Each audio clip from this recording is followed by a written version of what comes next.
questions specifically that you wanted to ask about before we get started on the review? I mostly had trouble with the recent module, Okay. or module 7. I couldn't really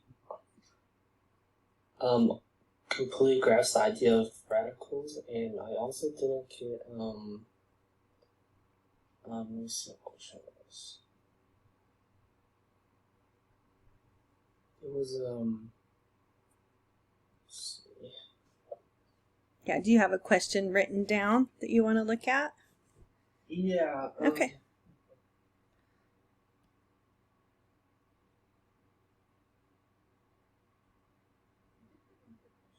So it was.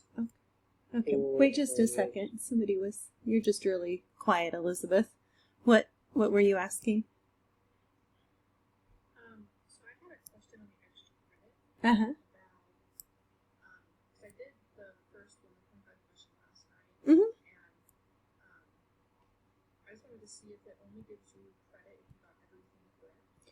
No, I have to go back in and give points for those that did it. So, but yeah, and if I can tell that you worked through, the majority of the problems and everything, then yeah, I give you the full points on it. So, even if you missed them.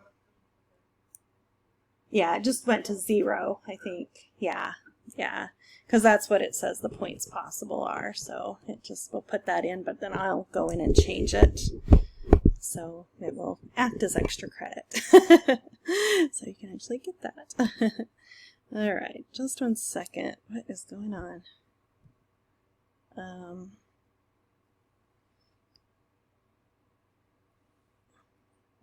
Pen for some reason is being weird. Okay. All right. Do you have that question then? Yeah, it was give the domain and set builder notation of f of x equals square root of 2x plus 7. 2x plus 7? Is that what you said? Yeah. Yes. Okay. All right. So this is a good one to look at for sure. There's usually some kind of domain problem on the final. So when you're trying to find the domain of any kind of square root, you can't take the square root of a negative number. So if you tried to put into your calculator like square root of -4, it's going to give you an error because there's no two numbers. What times what would give you -4, right? You can't. If you had -2 times -2, that's a +4, right? And we can't say one's a -2 and one's a +2 because they have to be the same number. So that's impossible to have a negative in there. So what we want is all of the values that are going to be greater than or equal to 0, because things that are greater than 0 are positives, right? And so we want, and it can be equal to also, because you can take the square root of 0 and it's 0. So whenever we're dealing with these square root problems with domain, just write down what was inside. You don't need to take the square root with it, just that, and you're going to say it's greater than or equal to 0, because those are the x values that we want, the ones that will make it positive. And so then you'll just go ahead and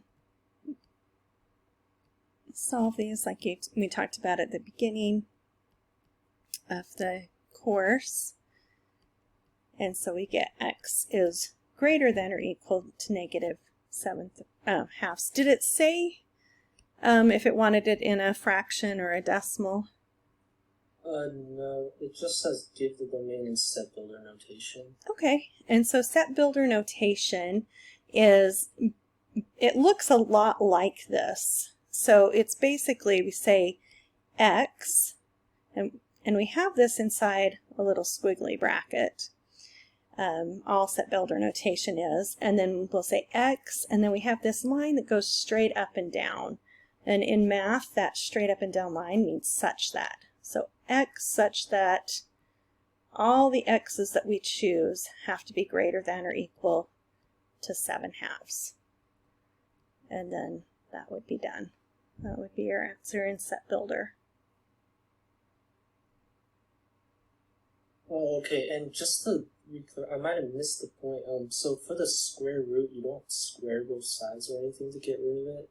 So what makes it? No, because we're trying to figure out what x's work in this. Okay. So if I was to, like graph a picture of this, I mean, this isn't going to be exact, but I'm going to have some kind of a square root over here that's kind of like going like this. That's what the graph looks like. Everything, whoops, I guess it should be negative 7/2. I was thinking positive. So any x that is bigger than like 3.5 is negative 3.5 is what we're saying. So we don't have, like, this is the starting point of the graph. There is nothing over here. And so it has to start here, and then it's going to keep going forever in that direction. So if we tried to pick values that were smaller than this, right, like I said, that's about negative 3.5. So if I put negative 4 or negative 10 or negative 100, those don't exist because the graph doesn't exist over there. So we're just trying to figure out here which x values can we pick, because there's a bunch of them over here, right? From negative infinity to negative 3.5 that won't work. So we can't choose any of those x values. We have to choose x values that are greater than negative 7/2, because that's where our graph lies. Does that help to conceptualize what's going on? So you're not solving anything when you're giving the domain. You're just trying to figure out which x's work, because you can't pick every x, because just the way the graph is on that. Because we would get negatives inside the square root. And he'll talk about in 1010 how those are imaginary numbers, and we can deal with imaginary numbers, but we haven't talked about them in this course, so we just say it doesn't exist, because it doesn't exist in the real number system. So, but in math there's a bunch of number systems. So, all right, was there something else you wanted to look at too? Or there was more. Because we'll talk about some problem, also some, like ones from Module 7 too. We have some, down lower that we can go through. But if there's some that maybe that we don't go through that you're like, yeah, I still have questions about that, then, make sure you ask. So. Okay. Yeah, I guess I'll just ask once we get there, and if I don't understand, I'll ask it again. Okay, that sounds super. That's great. All right. Okay, well, let's get started in it, and I'd love to hear from you guys. There's only 3 of you here, so I was hoping a few more people would come, because this is going to be very beneficial, I hope, for you. But anyway, this part up here is I put it in the announcements so you could print it off and keep it to help you to remember things that you should know. And you don't get to use it on the final exam, but it gives you kind of, formulas all in the same place, so you don't have to search around for those if you're just looking for them. So Pythagorean theorem, direct and inverse variations and stuff, all the properties of exponents. So a lot of good stuff on there. So make sure you print that out and check it out. Okay, so this is a previous final exam, and so that's why I wanted to go through it. And these are similar instructions that you're going to be given on there. You need to make sure that you show all work on the exam. I will not get any of the scratch paper back. So if you're, if you have all your work on there, you got to transfer it here. But on ours, there's 30 questions, and you have 2 hours to complete it, and you can use a graphing calculator, and I suggest using a pencil just because if you do need to erase something, it makes it a lot easier for me to read your work. But every question is worth the same amount, so it's best to, if you really are stuck on one, just skip it and come back to it, because, you know, don't spend too much time on problems that you're not sure how to do. Go through the whole exam first and make sure you get all of the ones you do know how to do, so you can get all the points, you know, more points possible to you. Okay, so number 1 is just kind of a simple solving the equation question. So you get these a lot, but it's an important thing to know. So remember, you need to distribute that -6 through. So I'll have -6x plus 42 and plus 1. And now I'm going to distribute that -8 through. So -8x minus 24. And then I just need to, I'm going to get these like terms together here. So -6x plus 43 equals -8x minus 24. And now I want to get my x's on one side, so I'm going to choose to move them over to the left. And then I'm going to subtract my 43 over to the other side. And so when I combine those together, I get -67. And then I just need to divide by 2. And so that would be my answer. X equals -67 over 2.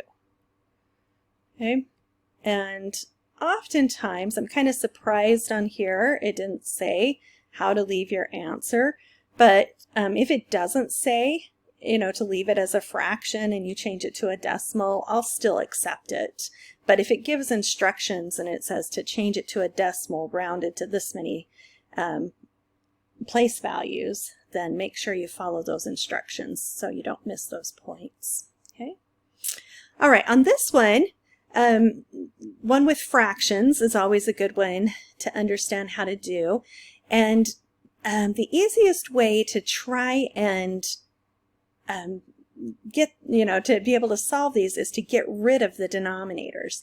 And we do that by finding the LCD of the denominators, right? So what's the least common denominator? Well, if you multiply those two denominators together, you are going to get a common denominator, and that will work. Sometimes it's not always the smallest, but you can make that work. So 7 times 8 is 56, and so that's what I'm going to choose to do. So if I multiply both sides by 56 over 1, then I can see that I've got to, you know, do a little bit of canceling out here. So 7 divides into 56 8 times, and 8 divides into 56 7 times. And so what I have left, I have nothing left in the denominator. So everything's on the top. So I have 8 parenthesis x plus 9. That's left on the left side. And then on the other side, I'm going to switch the order of this because it just makes it easier to distribute if the 7's here. So 7 times x minus 5. And then again, kind of like we did up on the first problem, we're just going to distribute those through, right? So 8x plus 72 equals 7x minus 35. Okay, again, I'm going to get my x's on one side of the equation and my whole numbers on the other side. So here I'm just left with 1x, and then on this one I'm going to add those two negatives together.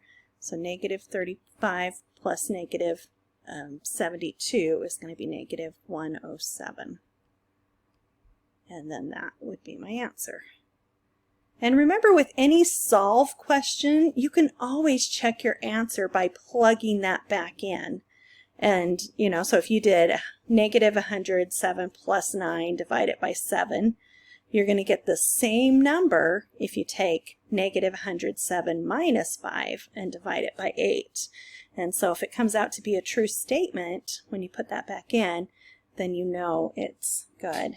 So If you are worried about time on the exam, maybe save the checking part for later after you've made it through all the questions, but it's definitely a good, something good to do on the final if you have the time. Okay, let's look at this kind of story problem with consecutive integers. So remember, consecutive odd integers would be like 1, 3, 5, 7, and so on, right? Those are all odd numbers. And so I'm trying to find the sum, which means I'm going to be adding something together, right? So the sum of two consecutive odd integers is 168. So is in math means equals 168. So I know I'm going to be adding something together. Well, what am I adding? Well, let's think about this because I've got to use the same, variable on these. So I don't know what my numbers are, but let's just look at 5 and 7, for example. If I think about this and I say, okay, I'm going to call 5x. Well, what would I need to add to 5 to get to 7?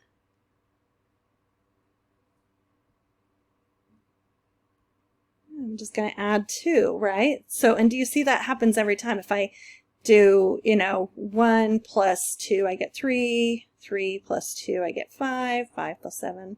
All right, 5 plus 2, I get 7. So every time, right, I'm adding 2 more. Let me write this down differently. So x is that first number there. Can't tell where my, oh goodness, what the heck? It keeps happening there. All right, so x and then 7 is going to be x plus 2. So those are the two things. These are going to be consecutive integers when they're, consecutive odd integers. And if it said consecutive even integers, same thing.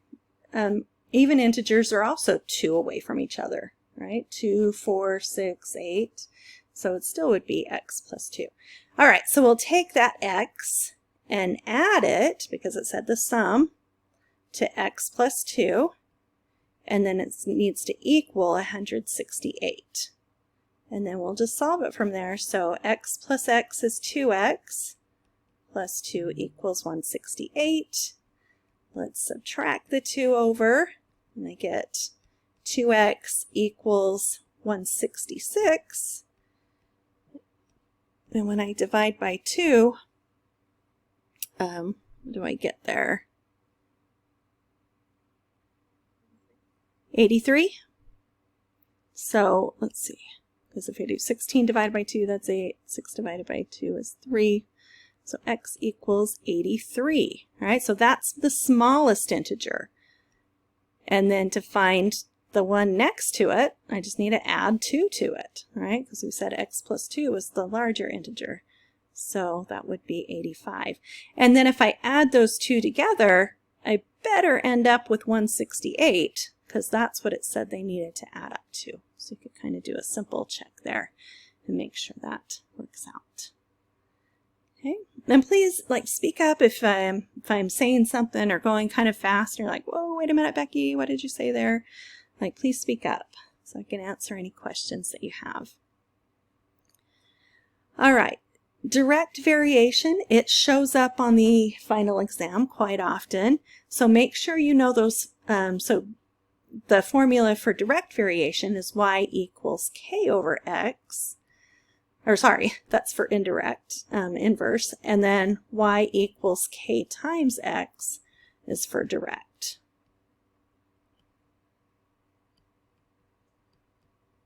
Okay, and so we want to use this one because it's saying they vary directly. All right, so just find this first part. So if x equals 2, then y equals 10. So I'm going to plug those in place there. So I'm using this y equals k times x and just plugging in what they give me. So I'm going to put 10 in place of y. I don't know what k is. That's what I'm trying to find. But I know x is 2. And then I just need to divide by 2 to get k by itself. So k equals 5. So that's the first part. I'm just trying to find k. All right, but then I need to go to this next part where it says find y when x equals 8. So I'm using this constant that I just found in this. So I'm still going back to that variation formula, y equals k times x. I don't know what y is. That's what I'm trying to find here. All right, but I know k is 5, so I'll put that in place there. And x is 8 is what they're giving me. And so just multiply those together, y equals 40 would be my answer on that. Okay, and if it said they vary indirectly or inversely, then you would use that formula, that other one. Okay. There's quite a few people that missed that on the last exam. So is there anything I can clarify for you better? Some people, I think, just forgot the formula. And I know you're kind of sunk if you don't have those formulas memorized. So make sure you have those things memorized that I tell you to memorize. Okay, let's keep going, but speak up when you have questions. All right, so this time we have a compound inequality. It's an OR statement. All right, and so when we're dealing with an OR statement, that means that we're dealing with a union. Okay, and so we have this little U symbol that we use. Okay, if it's an AND statement, then that's intersection, and that upside down U is what we're looking at. And when we're trying to find the intersection, we're trying to find where there's overlap. But with the union, you want everything that, everywhere it's graphed on the line. So let's look at this one. So there's nothing to solve on these if they are like this down here, right? We got to solve those first to figure out what x is. But on this first one, there's not. So I'm just going to plot things out there. I know I need to go out to -5. So I'm going to have 0 here, -1, -2, -3, -4, -5. All right, and then I know I need to at least go to +2 there. And now let's fill in what we know. So x is less than or equal to 2. So since it has that equal part, that means it's going to be a closed circle on the graph. And then it's less than 2. So that's all the stuff to the left.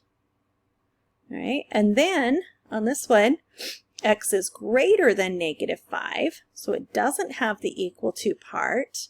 So I'm going to do a different color here. So it's going to be an open circle there, and everything greater than -5 is everything to the right. Okay, now be careful with this one. Remember that it's an OR statement. So we're looking for the union, not the intersection. So I'll just say, like, a lot of, a common mistake on this is people say that the answer is between -5 and 2. And that's not correct. That would be if it said and in between it. Hey, does anybody know what the answer would be on this? Do you remember doing ones like this? Yeah, it's going to be all real numbers, so we'll just write it down as -∞ to infinity. Because remember I said with union, we want everywhere those two graphs show up. And so do you see, like, between the blue graph and the green graph, they're going to span all of the numbers. So that one is -∞ to infinity. Okay, if it was an AND statement and they were going apart from each other, right, if it was kind of looking like this and it was an AND statement, then it would be no solution because there would be no overlap. So just kind of keep those, because usually on the exam, there's usually either one that's like infinity to -∞ to infinity or a no solution or something. Okay, but let's look at this other one. So this one is an AND statement. And we need to solve these first. Let's first get x by itself, and when we're solving inequalities, we want to get x by itself on the left side. It's just easier to read the inequalities. It's not wrong if you do it the other way, but it's easy to get confused if you put that inequality if you're solving for x, if x is on the right instead. Okay, now look at this. So we've got negative 2x is less than 8. I need to divide by negative 2 here. And when I divide by a negative, what do I need to remember to do? Flip the sign. Yeah, so this is no longer a less than symbol. I'm going to use red to make sure it stands out. I'm changing that to a greater than symbol. And 8 divided by negative 2 is negative 4. Okay, so there's one of my answers. Now let's go over here and find this one. So I'm going to add 8x over. So that's going to give me 5x minus 1 is less than or equal to 9. And then I'm going to add the 1 over. So 5x is less than or equal to 10. And this time I divide by 5. I don't need to flip that inequality sign because I'm not dividing by a negative. So I'll leave it as a less than or equal to 2. All right, and now I've got my two things that I need to put on the graph. So here's 0, negative 1, negative 2, negative 3, negative 4. And then I need to go out to positive 2 there. So again, I'm going to do these in two different colors. So x is greater than negative 4. So I'm going to have open circle here, right? And all the stuff greater than negative 4 is all the stuff to the right. Those are all the numbers that are bigger than negative 4. Okay, and then I'll do x is less than or equal to 2. So at 2 I need a closed circle, and all the stuff smaller than 2 would be to the left. Okay, so what would be the answer on this? What's our interval notation for this one?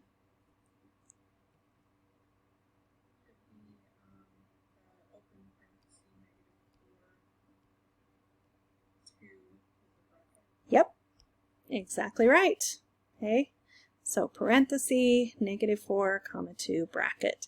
Because we have an open circle here and we have a closed circle there. And that's why those have to be different on that. Okay. Okay, got another inequality here. And again, when people were doing this on the exam, I think they were just getting kind of confused on what they needed to do. So I want to make sure that it's really clear. Oh my goodness.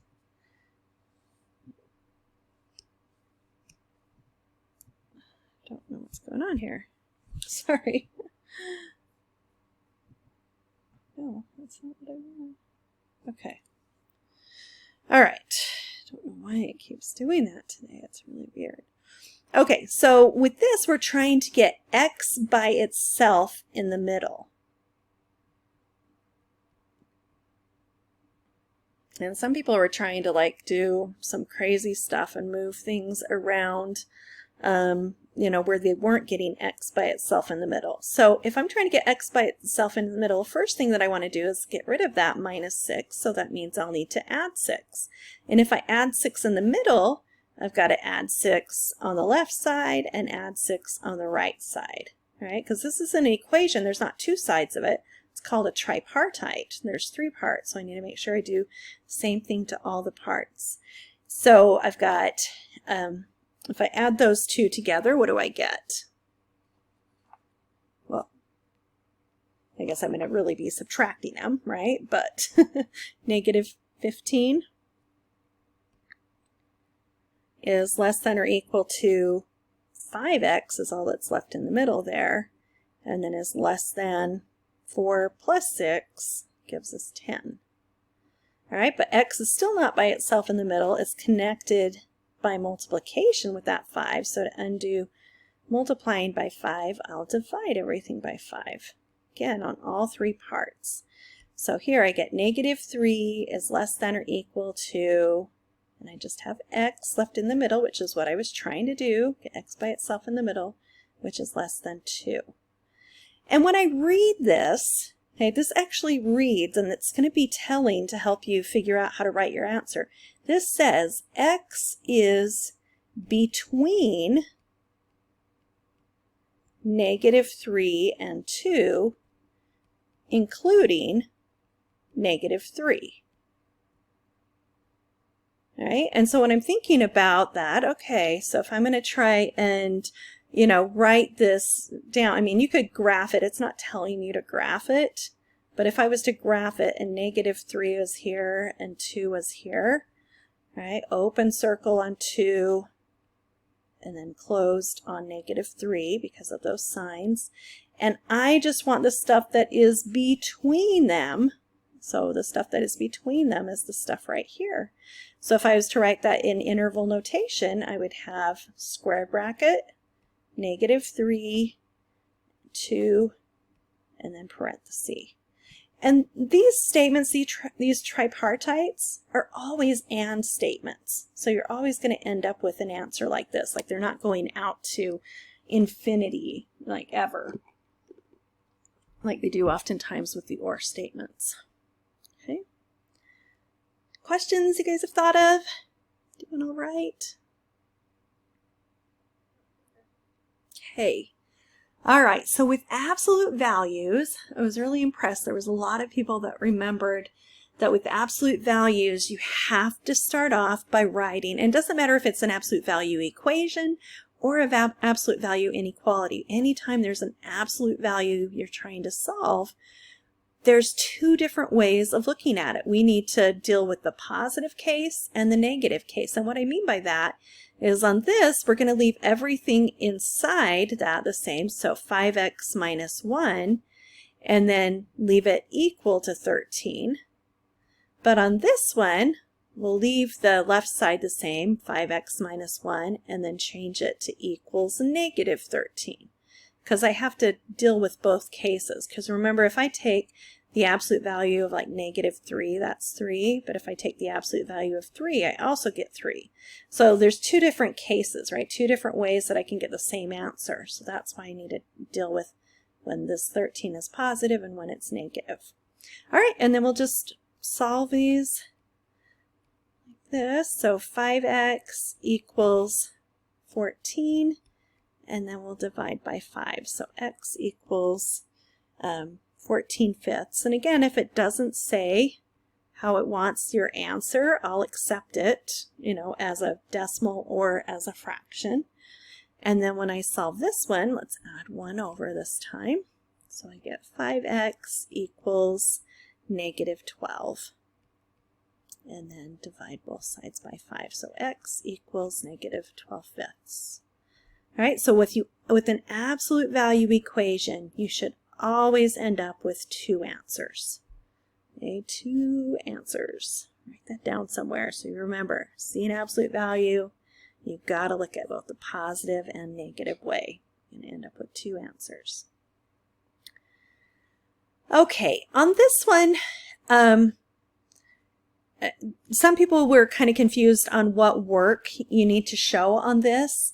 I do want to see that you know that what you're doing with this is you're putting -2 everywhere you see an x. That's what this f of -2 is. It's saying when x is -2, figure out what f of x is, or y. So I'm just going to put those in, right? So I've got -7 times -2 all squared plus 6 times -2 and then minus 1. So I would like to see, having steps there is great, but as long as you show me this, that's fine, because I know that some calculators will do all of this because they know the order of operations, but some calculators won't, and they'll do it wrong. So that's why I caution you to not just use that, or check it at least with your calculator and see if you get that same thing. So we got to do exponents first, and this is where a lot of people get, make a mistake. They sometimes multiply these numbers together and then raise it to the power. But remember, we have to do parentheses, exponents, multiply and divide from left to right, add and subtract from left to right. So when I do this, I'm going to have -7, -2 times -2 is +4. And then 6 times negative 2 is negative 12. And then when I multiply those together, I get negative 28. So negative 28 minus 12 minus 1. And I add those all together. And I get negative 41. Okay, and that would be your answer. Again, like I said, if you just, at minimum, put that in there, and then I know that you understand what to do with that x. All right, if you leave it completely blank, then I'm going to have to mark off points. So at least show me what you're doing with that. Okay. Okay, on this one it says graph, and it doesn't give us like, a way that we have to do it. We just need to graph it. So you could graph using intercepts, like find the x-intercept and the y-intercept, or you could get this into y equals mx plus b form and graph it from there. It seems like most students like to do it this way. It's what I see most often, but any way that you can graph this is great. So if we do that, we need to get y by itself. So let's start by subtracting that 5x over. So that means I'm going to have negative 2y equals negative 5x minus 10. And then I just need to divide each part by negative 2. So that's going to give me y equals a negative divided by a negative is positive. So positive 5 halves x. Negative divided by a negative is positive. 10 divided by 2 is 5. Okay. And so on this one, so we're going to start at this positive 5 here because that's our y-intercept. And so let me do this in a different color here. All right, so I'm going to go here.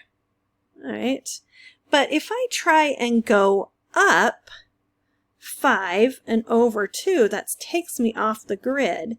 But remember, I just simplified that to make it easier, but it is the same thing as this, right? Negative 5 over negative 2, so I could go down 5 and left 2, and I could find another point on my graph there. Right? And notice that that is the x-intercept and that's the y-intercept. So if we did it the other way, those are the 2 points that we'd be finding. And then you just need to connect those dots together with a beautiful straight line like mine. I don't know why it's so hard on here to draw straight lines, but it is. So pretend that's a straight line. Okay, another graphing one. But this time we have an inequality, right? But we're going to start it off the same way we did this one. It's already in that y equals mx plus b form. So I'm going to start with the y-intercept, so it's up 2 on the y-axis. And then from there, it's saying go up 1 and right 2, because those are both positive. So up 1, right 2, up 1, right 2. Or I could go down 1, left 2, right? And those would still be along the same line there.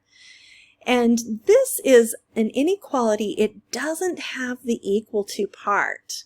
So if you have this or this, you're going to use a dotted line, right? If it's the less than. If it has the equal to part, then it'll be a solid line. So make sure you remember that. You'll get points for remembering to put that dotted line on there. And then we're not done. We now need to shade one side or the other of this graph. So this is saying I just found what that line, right? This is the line y equals 1/2 x plus 2, but I want the stuff that's less than that line, and stuff that's less than the line is stuff that's going to be below the line. So this is the part that should be shaded. And if you, on the videos and stuff like that, they did a test point. You can do a test point if you want to. You don't have to. If you can look at that and say, okay, yeah, less than means below the graph, greater than means above the graph, then I'm just fine with that. Okay. So yeah, on that one you get points for getting, the line in the right place, remembering to put it as a dotted line, and for shading. So it's kind of like how the points break down on that one. Okay, writing an equation of a line. There's definitely going to be a question like this. They could give you 2 points like they're doing here, or they could give you an equation and say that they want you to find a line that's perpendicular to another, to the line that they gave you. So just, make sure you review over those. And on those extra credit reviews and stuff, they give different types of questions on there for that purpose. So just make sure if you're going through both of those and you go through this, hopefully you'll see like all the different types of stuff and you'll have adequate practice. Okay, so when we're trying to find an equation of a line and we're writing, it wants us to write it in that y equals mx plus b form. So we need to, figure out what the slope is, and we need to know what that y-intercept is in order to do this. Well, I don't have the slope yet. So that's the first thing that I need to do. And I know that the slope formula is y2 minus y1 over x2 minus x1. It's always the y is on the top and x is on the bottom, okay? On that second test, people are getting that mixed up. So again, make sure you review over those formulas right before you go into the test so they're good in there. So I'm going to plug these in. So this is going to be my x1, y1, and my x2, y2. Doesn't matter which one I call what. I'm just saying this is the first point, and that's the x and y coordinates. This is the second point. Those are the x and y coordinates. So if I put that in to find the slope, I'm going to have -6 minus that -16. Be careful because it's not just -16, it's minus a -16. All right, and then on the bottom, x2 is 1, and then minus a -4. So watch those signs really closely. All right, but if I'm minusing a negative, that's really adding there. So I'm going to change those to add signs so it's easier to see. So really here, -6 plus 16 is positive 10. And then 1 plus 4 is 5. 10 divided by 5 is 2. So my slope is 2. Okay, then from there, you can either, some of you like to use the y-intercept, this slope-intercept form, put in what you know and find the b, but another way is to use that formula, y minus y1 equals m times x minus x1.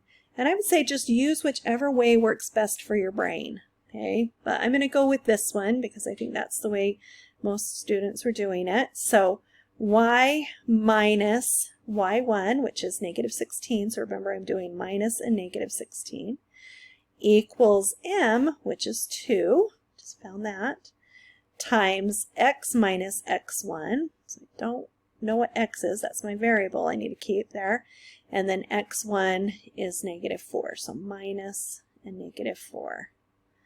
Okay, again, I'll change these so that they're really adding there.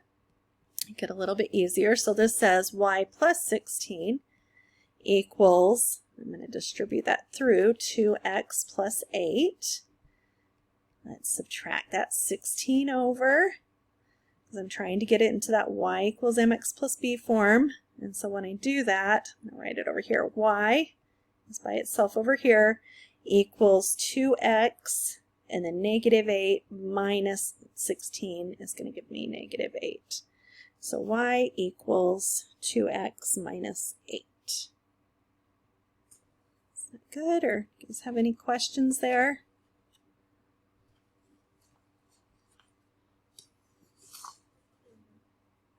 Okay. All right, so these are some questions where you're using, you're solving these by using systems of equations. And on this, it does tell you, like, it wants you to use the substitution method here and the elimination method there. All right, so the way the rubric is written is you can't get the full points unless you use the method that they say. But I can give you 3 out of the 5 points if you solve it using another method. So say that you get into this and you're like, oh, I'm just getting confused by the elimination method. You can go and try doing the substitution method, and you'll only miss 2 points. So don't leave it blank if you don't remember that method very well. Try what you know how to do. Okay, with substitution, we've got this second equation has the y by itself already. So I'm going to take that stuff that what y is, and I'm going to put it in place of y in that other equation. So when I do that, I get x plus 3 times negative 2x minus 7. Right, that's going in those parentheses there. And then equals 19. And then I'm just needing to solve this for x, because now I just have x's. Right, so let's distribute that 3 through. So I got x minus 6x, and then minus 21. I'm just distributing that 3 through, equals 19. Let's get these like terms together. So that's negative 5x minus 21 equals 19. Let's add our 21 over. And so I get negative 5x equals 40, right? 19 plus 21, and then divide by 5. So x equals negative 8. Okay, now I'm not done, and I know it's kind of like I'm writing really big on this, but you should have enough room to do that in there. But make sure, you remember you're trying to find this ordered pair, all right? The x and y, because basically these are two lines that are crossing at some point, and we're trying to figure out what point are they crossing at. So these two lines are crossing at, well, I know my x coordinate is 8. Now I need to go and figure out what my y coordinate is. And you can put it into either equation there, but on this second one, y is already by itself. So I'm going to choose to use that one. So I'll have y equals negative 2 times that negative 8 that I just found, right? I'm putting it in here, and then minus 7. So y equals 16 minus 7. So y equals 9. So my ordered pair, the point in which those two lines cross, is negative 8, 9. And then similarly, right, we're still, trying to solve two equations on this one. And then it says, to use the elimination method. And notice on this one it says, whatever method you want. So I'll do this one with elimination. We'll skip number 15. If you want to write it down and, work on it later, that's fine. But this way I'll have shown you both methods, and then you'll know them. All right, so we're going to add these equations together so that one of the variables eliminate. Well, right now, if I add them together, I'll get 7x minus 7y. So those don't eliminate. So I've got to make them eliminate by multiplying the whole equation by something. So I'm going to multiply this top equation by negative 3 and the bottom equation by 4. Because they be opposite of each other, right? One needs to be a positive, one needs to be a negative. And so I'm just kind of using that coefficient on this one up there, and then the coefficient of 4 down here. All right, that's just one way that you can do these to make it easier. So if I distribute that through, then I end up with negative 12x plus 6x equals negative 14. And then on this one, I distribute it through, I get 12x minus 20y equals negative 84. Right, negative 21 times 4 there.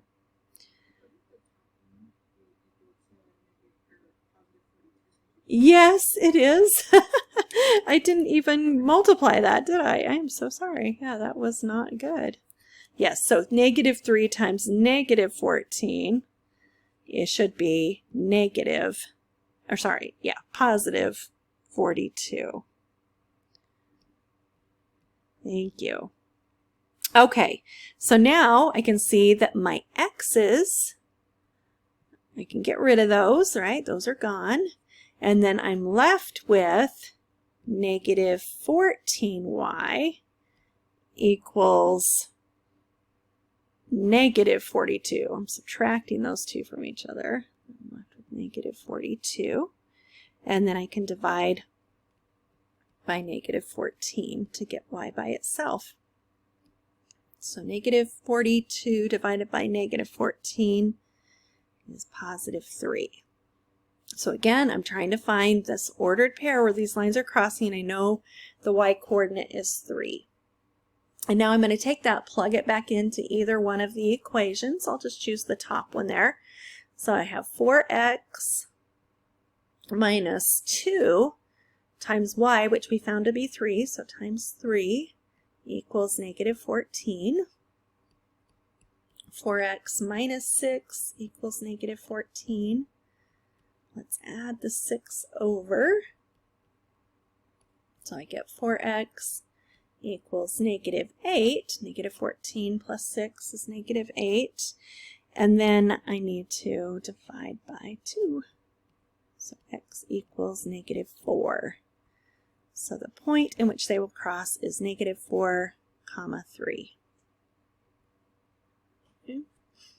All right, and like I said, I'm going to skip over this next one just so we can get to some other types of questions here, as we have about an hour left, and I've made it through about half of the questions right now, so we should be good on being able to get through this.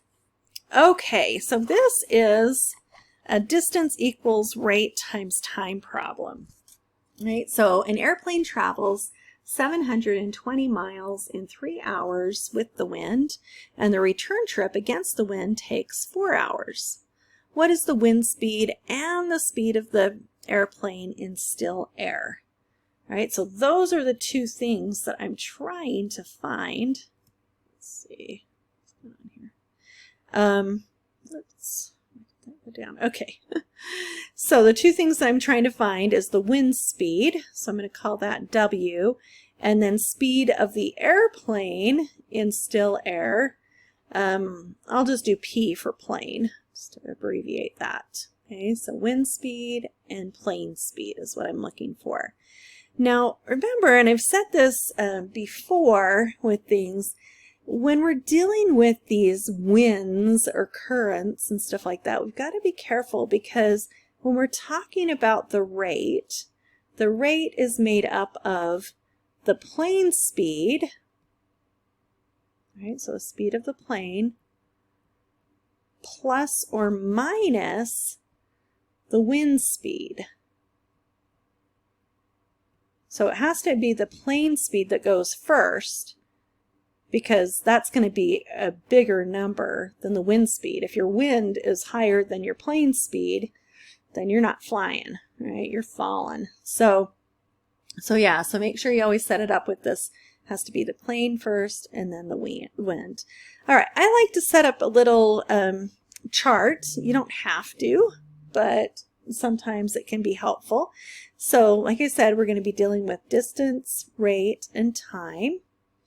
And I know things about with the wind and against the wind.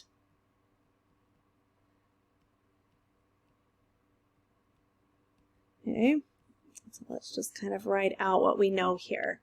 So the plane travels 720 miles, so that's a distance, right? So 720 miles in 3 hours with the wind. So I'm writing it on this one up here, right? 3 hours. And then against the wind, so the return trip takes 4 hours. Well, we're still going the same distance. It's just like we're just going the other way, right? So we'll be going still 720 miles. And then the rate is what we need to know, but that's made up of this plane speed and wind speed. So think about if you're going with the wind, that means that it is pushing the plane faster than what the plane is really going. And if you have a headwind, meaning the plane is going against the wind, then it's slowing the plane down. So if you've ever like, went on an airplane and you got there, like 15 minutes earlier or something than they expected, it's probably because you had, you were traveling with the wind and it was pushing you faster, because that's what usually happens there. All right, so our rate is going to be, so with the wind, it's going to be plus, so whatever the plane speed plus the wind speed, and against the wind, we're going to subtract that off because it's slowing us down, so the plane speed minus the wind speed. Okay, and then I have my two equations right here that I can solve. Now, there's a couple of different ways you could solve this. So I'm just going to write this here. So 3 times p plus w. I'd rather have that coefficient out here. Just looks a little bit better. Whoops, let me move this down a little bit. So 720 equals 4 times p minus w. Okay, so one thing that you could do, you could distribute that 3 through, and then go and solve it that way. That will work. But I can see that 3 is connected to all of this by multiply. So I could start off and make these numbers smaller by dividing both sides by 3, which could make that a lot easier to solve for us. All right, and so let's see, 720 divided by 3, is that 240? Let me have that. Did somebody figure that out? Okay. And then similar here, I can divide both of these by 4 now to get that p minus w by itself. 720 divided by 4 is 180 equals p minus w.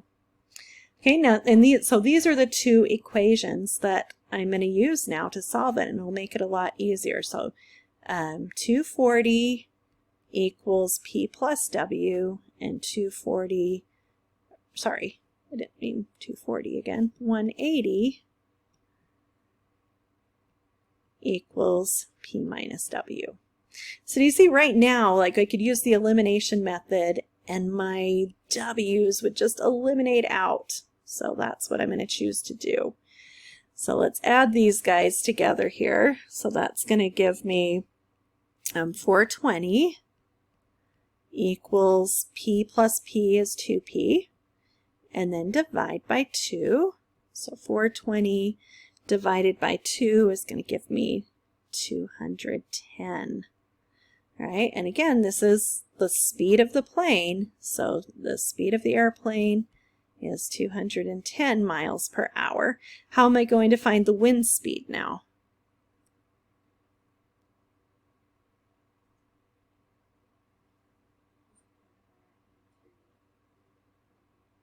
Yeah, either of those two equations up there. It doesn't matter which one we do. So let's just do 240 equals p plus 210. Oops. So I'm going to minus 210 over, and that's going to give me 30. So the wind speed is 30 miles per hour. On the final, oftentimes they will give the units and stuff like that, but if they're not given, make sure that you write those in. Otherwise, you'll miss a point on that. Okay. All right, number 17. Gosh, that one's kind of small looking. You guys can see that okay.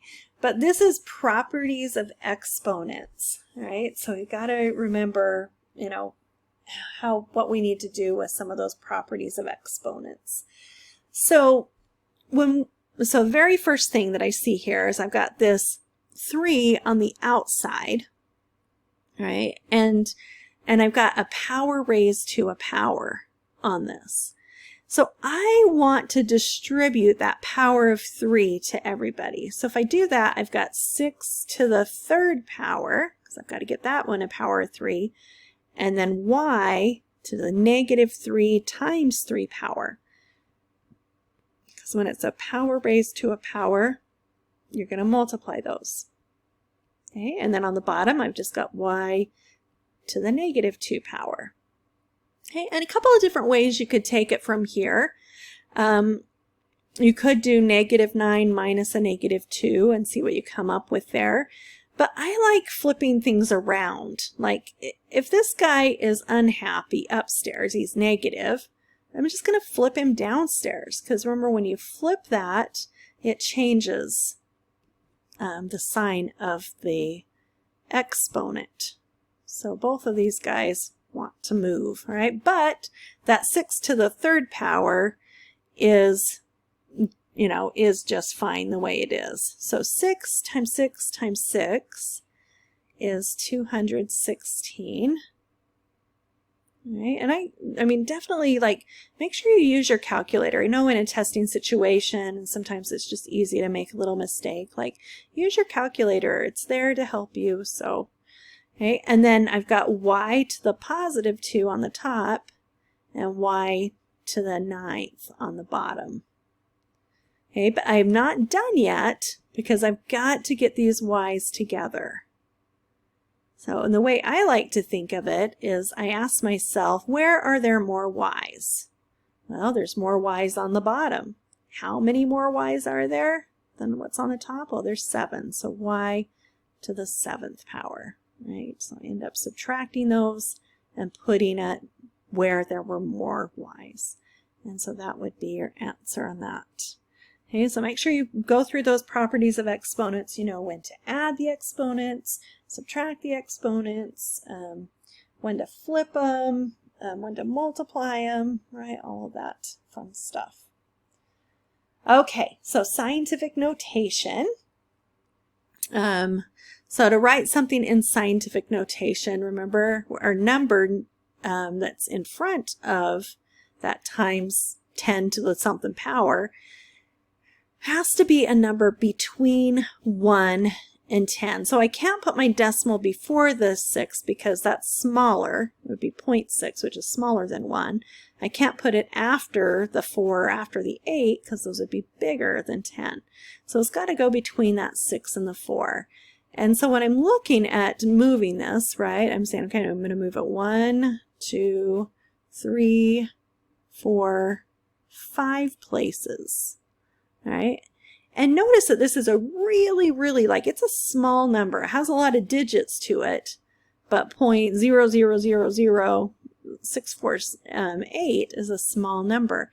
So I'm going to have 6.48, that's my first part, times 10 to that. We moved it 5 places, but it needs to be to the -5th power because it's a small number. See, on this one, it's a whole number, right? Not a number that's smaller than 1. And so we'll put that with a +5, but this one needs to be a -5. Okay, so down here, similar, got to put my decimal between the 9 and the 5. So 9.57. And then how many places will I be moving that decimal point? Yep, 6. So 10 to the 6th power.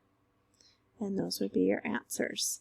So not a lot of work to show on these guys here. Just, I mean, if you want to show, like, you know, where you're counting or whatever, that's great. But, you know, I don't expect a lot of work shown on that one. Okay, so on this one, we're adding these two polynomials together and then subtracting this one off. Remember when we're subtracting here, that I'm really distributing a -1 to everybody. All right, so I'm changing this to add and then changing all of these to their opposite. So minus a -6 is adding a 6, minus a -3 is adding 3, and then -4. And now that everything's connected by, like, I've got addition here and addition here, now I can just line up my like terms and put those and add those parts together. So I'm going to put them in descending order just so it's a little bit easier. So I've got -9x to the 3rd, and I see I have another x to the 3rd, a 6x to the 3rd. I'm going to put underneath that. Then let's see, I've got some x squared, so plus 7x squared and plus 3x squared. And then I've got some x's I need to put together. So negative x and negative 6x. And then I've got some whole numbers. I've got 1 and 2 and negative 4. Okay, and then I'm just going to add these all up together to get my answer. So here I get a negative 3x to the third. Add those together, I get 10x squared. Add those together, I get negative 7x. And here, when I add those together, I got 3 minus 4, which is negative 1. And so all of that together would be my answer on that. Okay, so don't get tripped up if there's like two different, things here, like with adding something and subtracting something else. Just worry about getting those like terms together after you've distributed that negative through. Okay, what about on this one? This is a pretty missed question on the exam. Anybody remember, what do we need to do? What is it asking us to do here?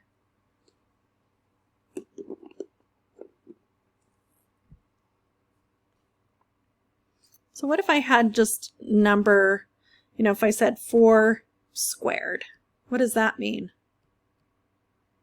Yeah, 4 times 4. It means the same thing down here. We're taking 4x plus 5 and timesing it by itself. All right, let's use a different color here. So I'll have 4x plus 5 in one parenthesis, and then another 4x plus 5 in the other parenthesis. All right, and then I'm going to FOIL those together and multiply them together. So be really careful, because you got to, make sure you take this 4x and distribute it through to both of these. So 4x times 4x is 16x squared. 4x times 5 is positive 20x. And I've got another 5 times 4x, which is positive 20x. And then 5 times 5 is 25. Okay, so I get 16x squared, add those like terms together, plus 40x plus 25. And that would be your answer. But the common mistake that I see is people end up getting 16x squared plus 25 because they're trying to distribute that 2 through. You can't distribute that through because it's connected by addition. Right? We could do it up here because these were all connected by multiplication. Right? You've got 6 times y. So it's connected by multiplication or division. So we can do that. But when it's connected by addition, right, just remember you're going to take what you have and multiply it by itself. Okay, so now we're getting into some factoring, and factoring is one of the biggest things that I want to make sure that you get out of this class and you know how to do really well. So when you have a 4-term polynomial like we do here, we're going to do factor by grouping. So I'm going to start off by looking to see if I have a greatest common factor with everybody, and I don't. So then I'm going to split this in half, and I'm going to look at the first 2 terms and see what common factor I have there. Well, I can see they both have a y, so y is going to come out, leaving me with x squared minus 3, right, if I divide y out of both of those. Then on this next one, 10x squared minus 30, I can see that they both have a 10 in common, and when I divide that out, I get x squared minus 3.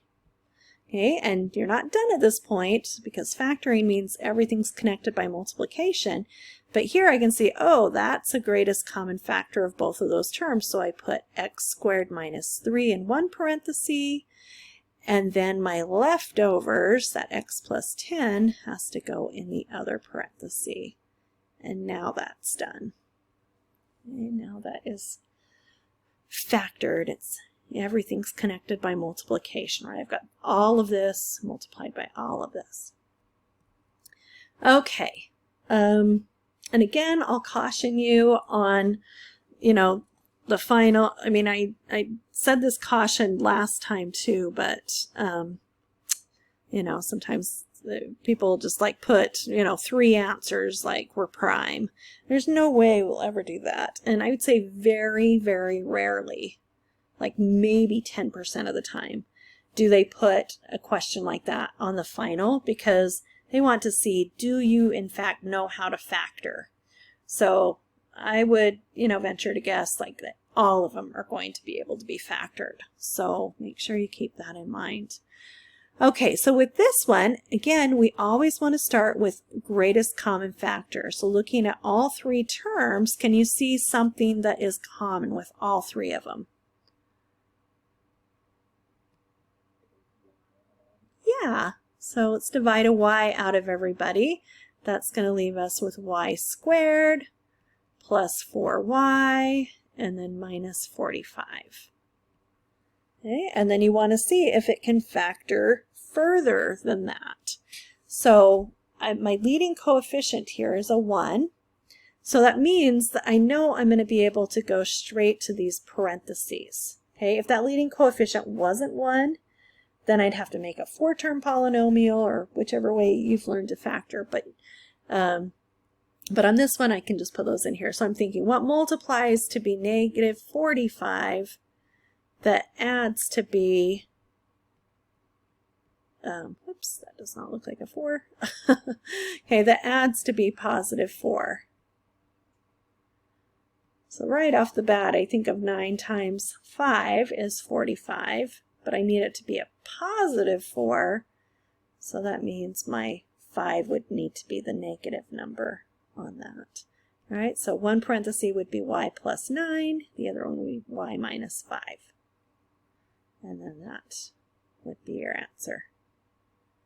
Okay, this next one is kind of like I was talking about. The leading coefficient isn't 1, so I can't go, once I find this combination, I can't go put it right in the parentheses like this. There's more I've got to do with it. Okay, so to start off, I like to multiply the first and the last term together. So 8 times 3 is 24. So this time I'm trying to think, what multiplies to be positive 24 that adds to be that middle term 10? All right, so make sure you remember on this that you're multiplying those two together. You're doing that here as well, but it's just there's a 1 there. Or I'm doing 1 times negative 45 is negative 45. But here it makes a difference because I don't have a 1. All right, and then I'm asking myself, what multiplies to be 24 that adds to be 10? I mean, and work organized. If you, feel like you're going to, skip over one or something, then, please make sure to just write down all of the things that you can come up with there. All right, so do any of these add or subtract to be 10?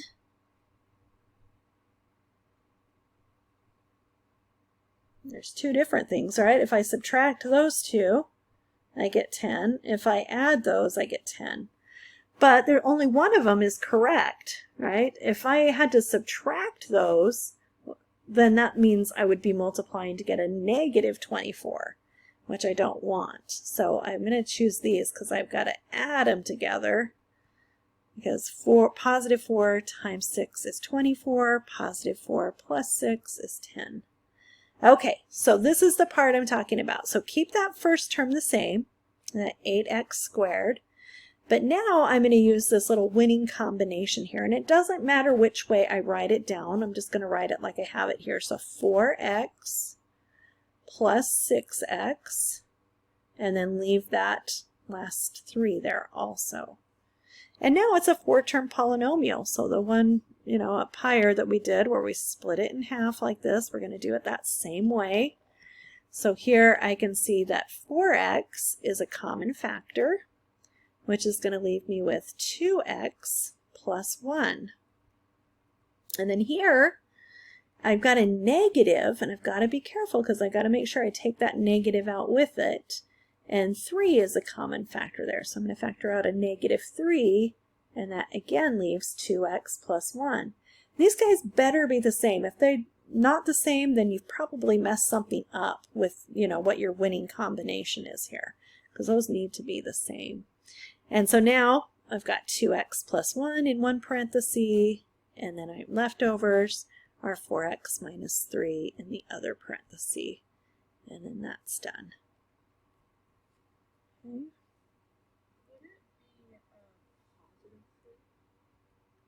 Yeah, why did I, let's see. Oh, no. Oh, wait a minute, that is a plus, huh? That's not a, what happened there? Oh, yeah. So I couldn't see what I had there because of that red. That was positive, so that should have been plus 3. And then, yeah, so 3 times 2x, 3 times 1, that does give me that. So that should be 4x plus 3. Thank you for catching that. Can't read my own handwriting up there. Yeah, no, you're doing it just right. Thank you so much for pointing that out. Okay, on this next one, we're solving, but we need to factor in order to solve this. And this is a difference of squares. Notice that 49 is a perfect square and 25 is a perfect square. And so when we have those perfect squares, it makes it a little bit easier for us to factor this.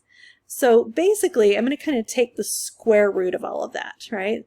The square root of 49x squared is going to be 7x. All right, so if I did 7x all squared, that gives me 49x squared. And then similar with that one, it's 25, right? So square root of 25 is 5. And then it's like it's squared there, okay? And then when I'm trying to factor something that is a squared minus b squared, that's going to factor to be a plus b times a minus b. All right, so it's kind of like a little shortcut way that you can get there. So as soon as you know, so I can see what I was doing here by taking the square root of them as I was figuring out what my a and my b were, so that it would be easier to put that in here.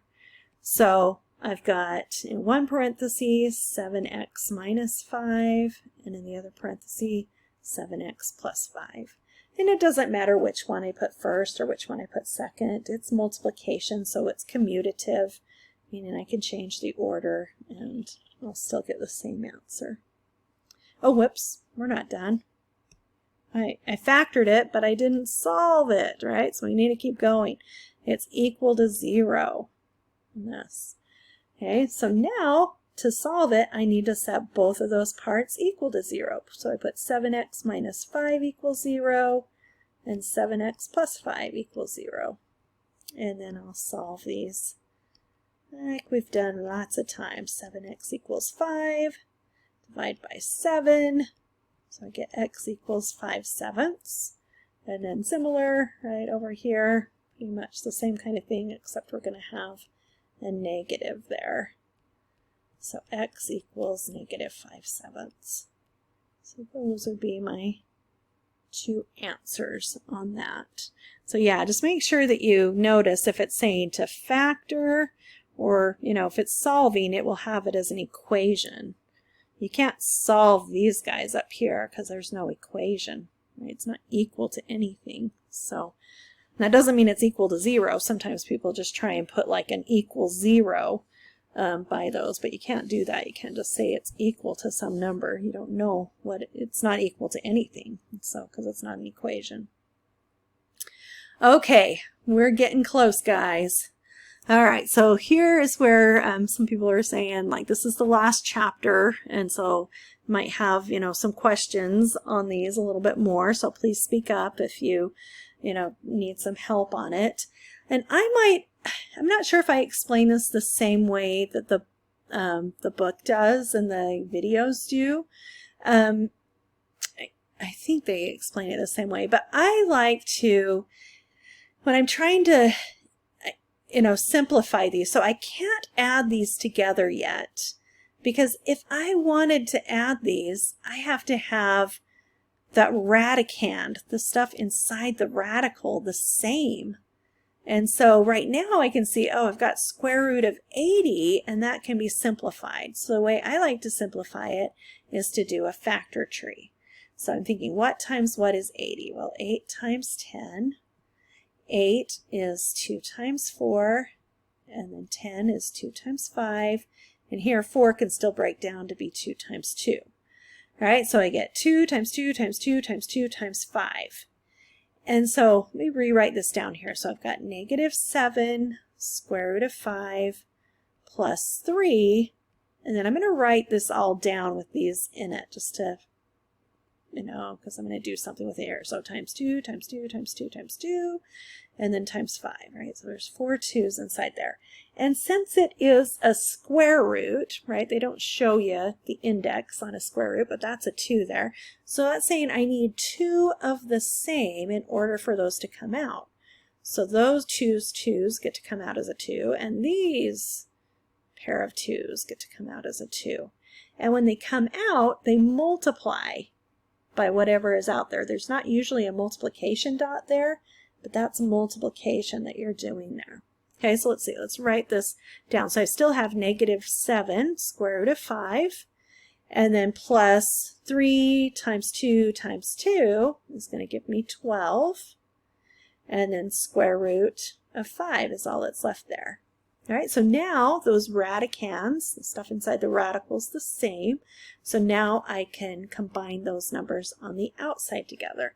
So negative 7 plus 12 is 5, and then 5, and then I leave that square root of 5. Those had to be the same in order to add them, so then I leave that same radical in the answer. So 5 square root of 5.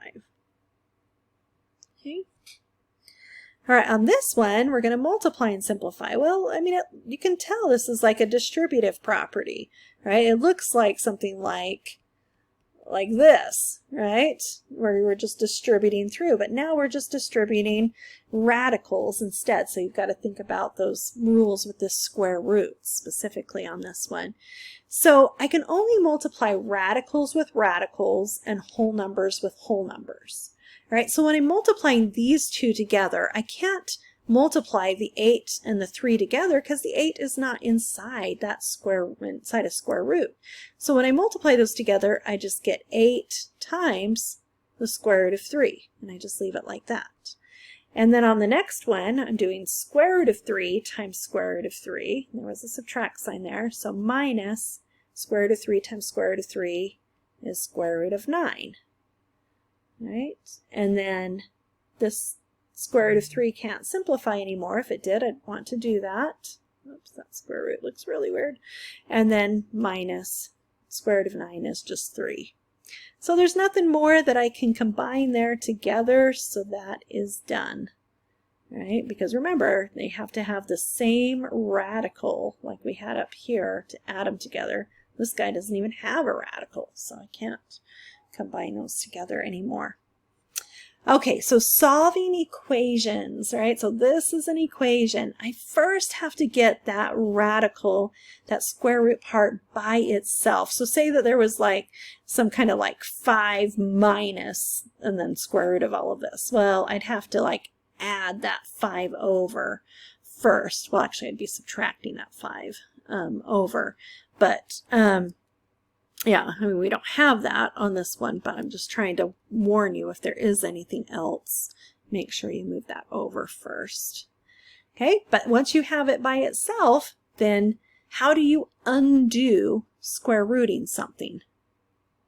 What's the opposite of taking the square root of something?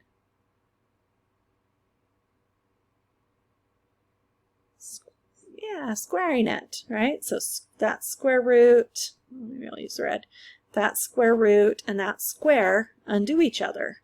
And so that just leaves us with what we have inside there, the x plus 11. There's no more square root, it's just x plus 11. And then I square this side and I get 9. And then to get x by itself, I just need to subtract that 11 over. So x equals negative 2. And then you should check your answers to make sure that they work out with square roots.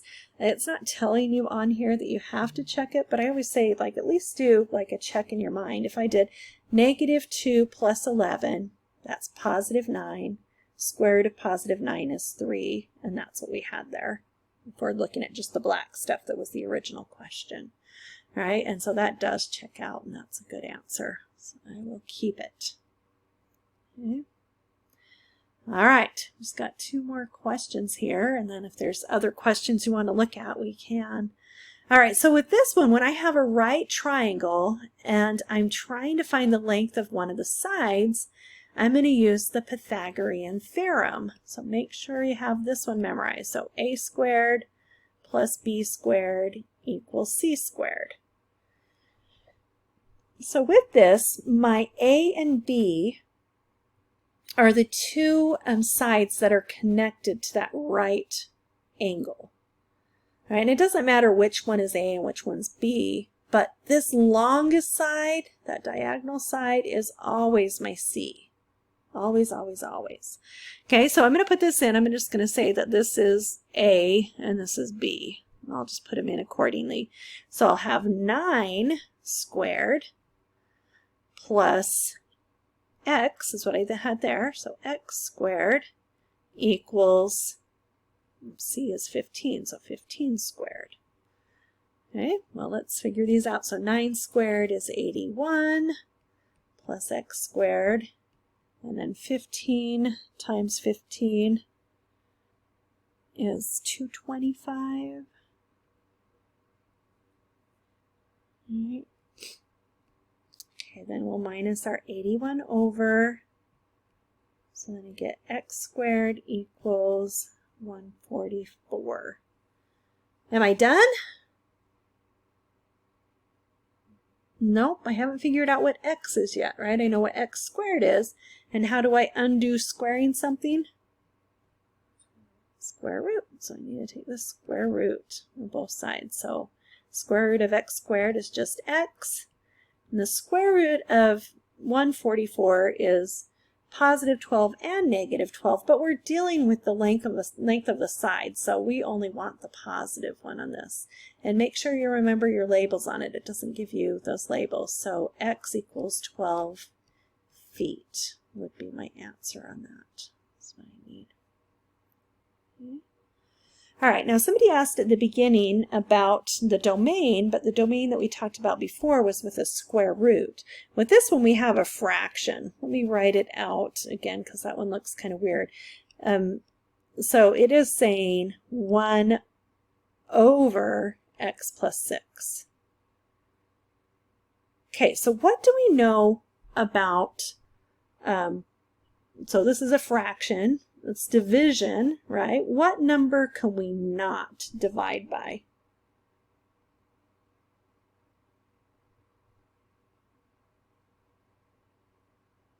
One certain number that we can't divide by. 0?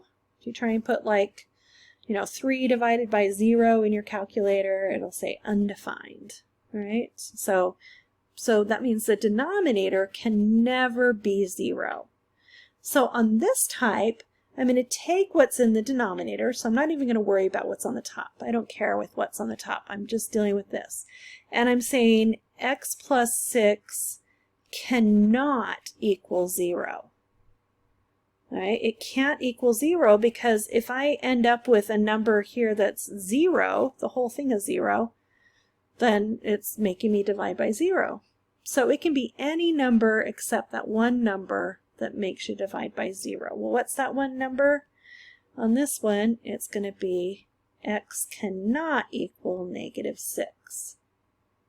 Okay, that's what it can't be. It can be any other x, just not this one, because that one will make us divide by 0. Do you see that? If I put negative 6 plus 6 in there, you get 0. I don't want that.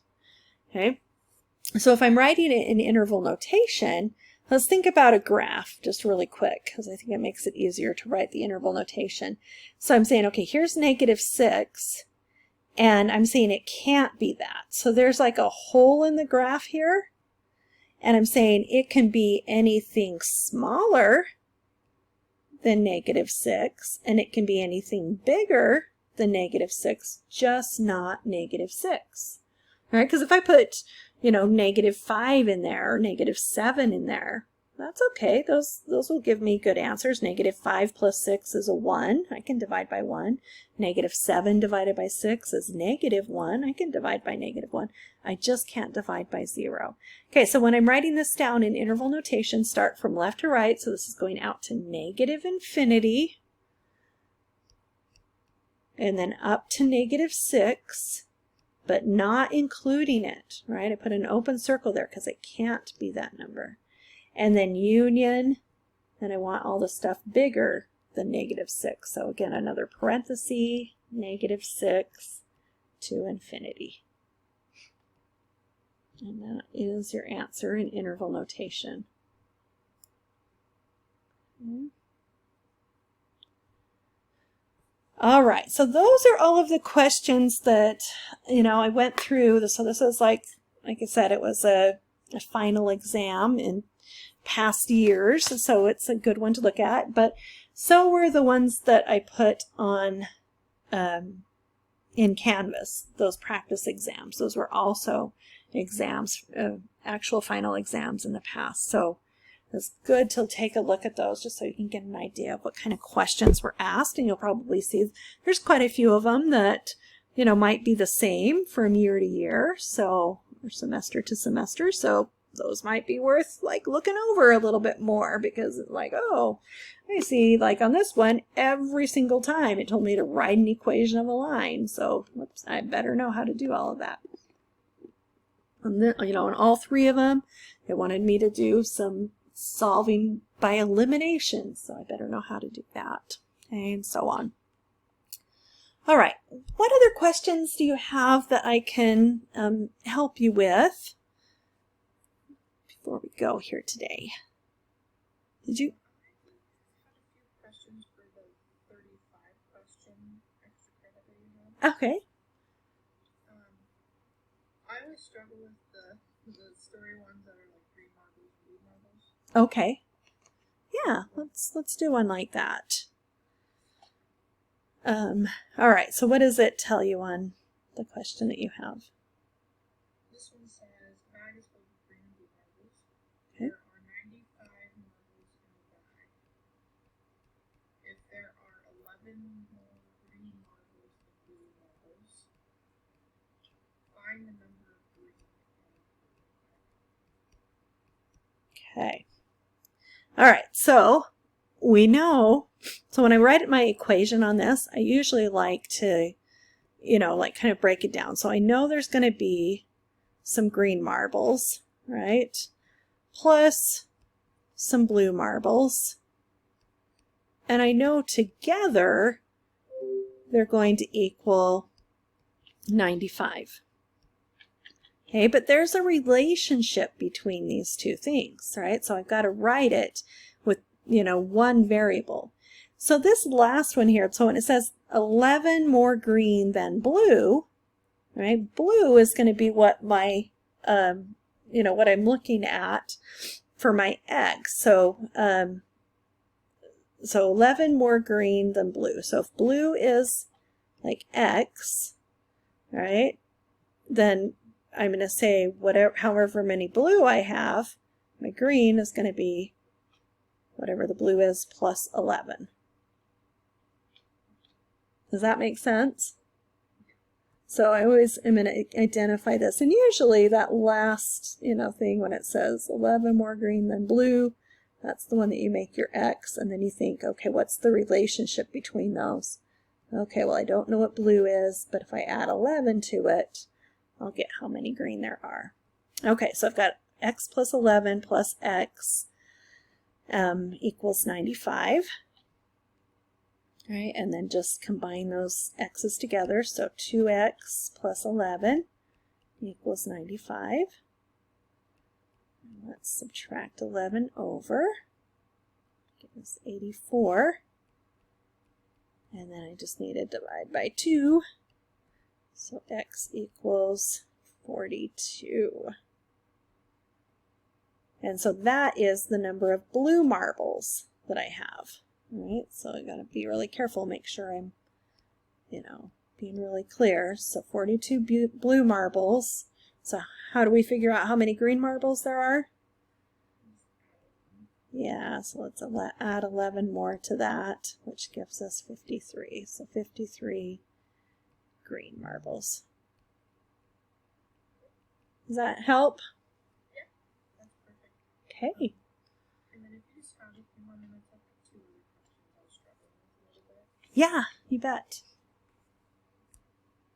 go ahead. Next one is just simplify the square root of 216 b to the 11th y to the 9th. So square root of 216th b to the 11th and y to the 9th. Yeah, so I'm fine with taking out the 216, separating that line. Okay. Confused with Okay. I mean, I'll show you visually, how you can interpret this. And then I'll show you the shortcut way that you'll probably want to use, right? So you said you can figure out that 216. So that when you figure it out, you get 6 times 6 times 6, or 2 times 3 times 2 times 3 times 2 times 3, however far you decide to break that down. But this will be enough there. And then on these B's and Y's, I'm just going to write these all out. Okay, and I know that's going to you're like, what? So let's see, 3, 6, 9, 11, and then I have 9 Y's.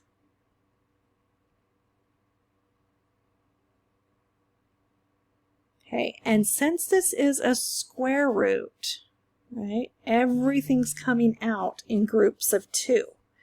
So I can see, okay, this is going to come out as a 6, right? And then I can see, all right, I've got lots of groups of 8 or of B, right? So I've got 1, 2, and I'm taking them out in pairs, 3, 4, 5, and then 1 left over. So B to the 5th comes out. That's all of these. All right, and then with my Y's, again, taking them out in pairs, 1, 2, 3, 4. So Y to the 4th gets to come out, and I'm left with a Y.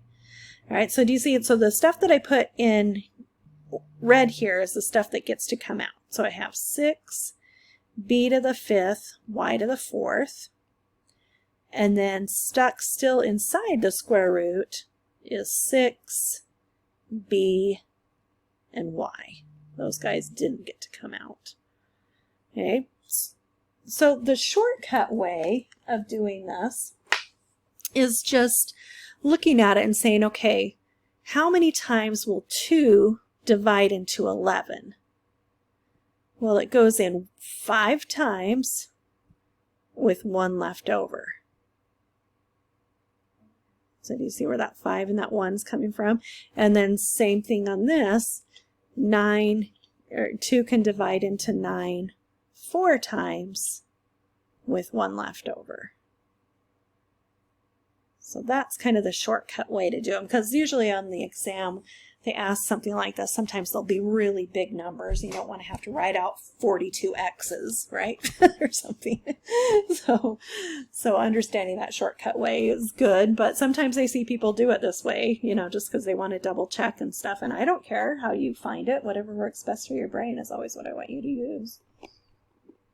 You can just show me how you did it. That's great. So, all right. Was there another one?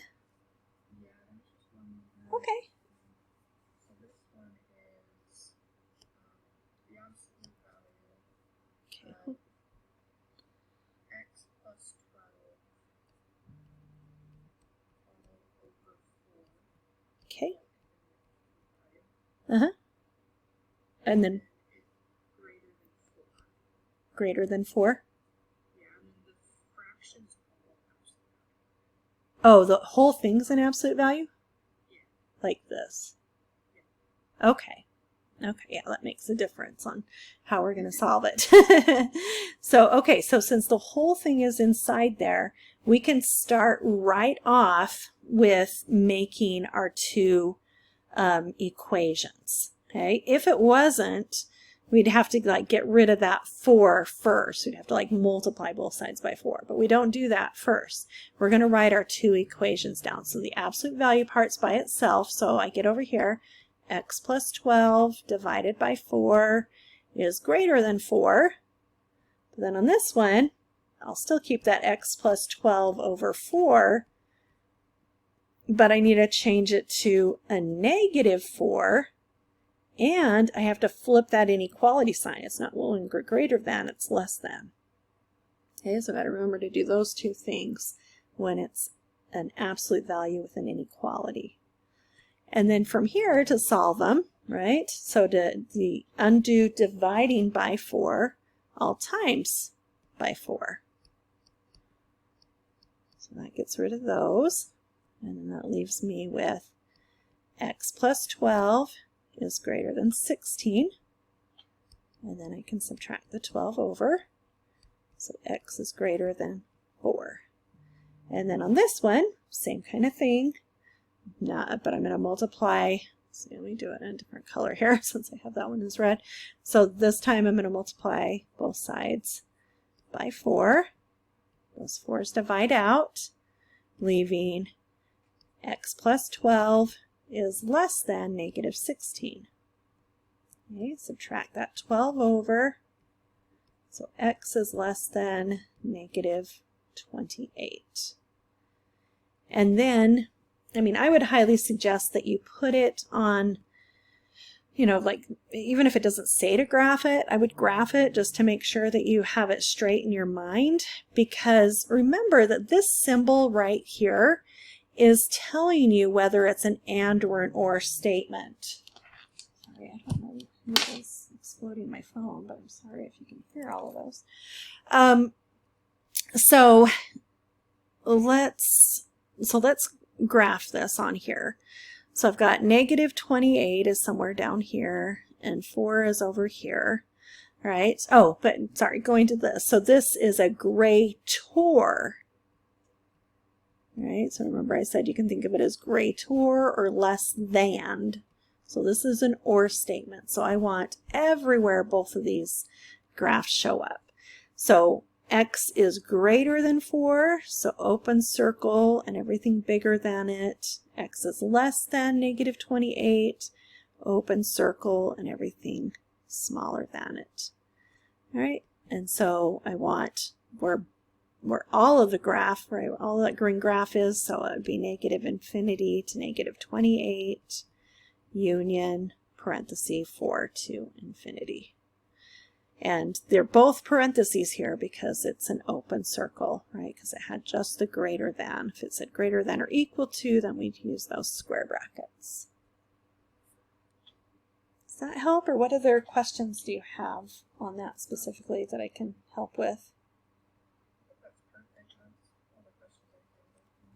Okay. Awesome. Well, good luck. Which day are you taking the test? Thursday? Awesome. Okay, well, good luck to you. I'm sure you'll do great. So just, you know. So you have one more to go through, one more of those things? Okay. Nice. Yep. And then whatever you don't understand on there, just make sure, like, reach out to me or whatever, and here to help. Okay? You're so welcome. Have a wonderful night. Okay.